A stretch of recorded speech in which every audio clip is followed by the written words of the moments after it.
Ukraine पर रूसी सेना ने दागी मिसाइल KH-101 मिसाइल से यूक्रेन पर हमला किया गया है और KH-101 मिसाइल से यूक्रेनी कमांड पोस्ट पर अटैक किया गया, उसको निशाना बनाया गया है। तो KH-101 से रूस की तरफ से यह हमला किया गया है, रूस की तरफ से यूक्रेन के कमांड सेंटर को टारगेट किया गया है।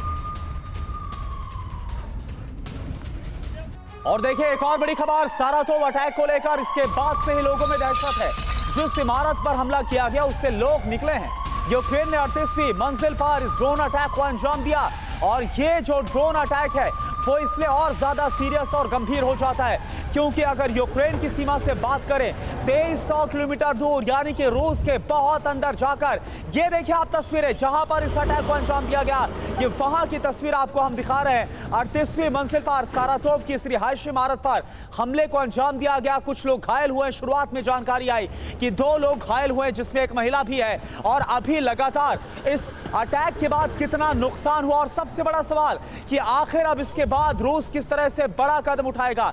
तुरंत जो रिटेलिएशन है वो शुरू हो चुका है। 2 तस्वीर इस वक्त आपके सामने है।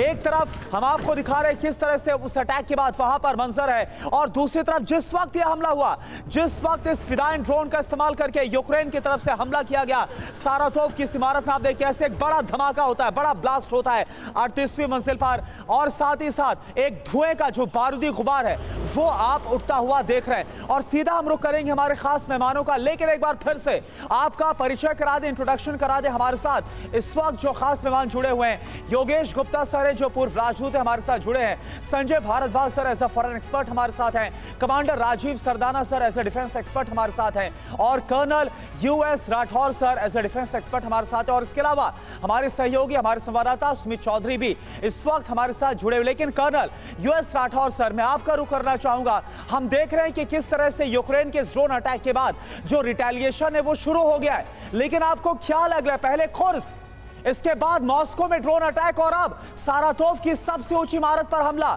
क्या होता हुआ आप देख रहे हैं? देखिए, यहाँ पर जो रिटेलिएशन है ये सिर्फ सारातोव के ड्रोन अटैक का नहीं है, ये कुर्स्क का भी जो हमले का गुस्सा अब दिखाई दे रहा है जी। और इसको आप क्षणिक गुस्सा ना समझें रूस का या पुतिन का, ये वॉर स्ट्रेटजी थी, इसको थोड़ा प्रीपोन कर दिया गया था। अदरवाइज ये विंटर वॉर स्ट्रेटजी रूस की थी कि फिर से यूक्रेन को अंधेरे में लाकर खड़ा किया जाए और यूक्रेन विंटर में फिर से ठिठुरे। तो ये सारी चीज़ एक बार एग्जीक्यूट हो रही है। मे बी 30 दिन पहले ये एग्जीक्यूशन हो गया है, लेकिन इसके पीछे कारण एक तो है जो कुर्स्क का अटैक और दूसरा सारातोव का अटैक। इसकी वजह से ये सारी चीज़ें एक साथ जैसा जल्दी हो गई हैं और इसके करने से ये ऐसा होगा कि यूक्रेन को कुर्स्क से विड्रॉ करना पड़ेगा जी। और ये है पूरी स्ट्रेटजी का ओवरऑल एम।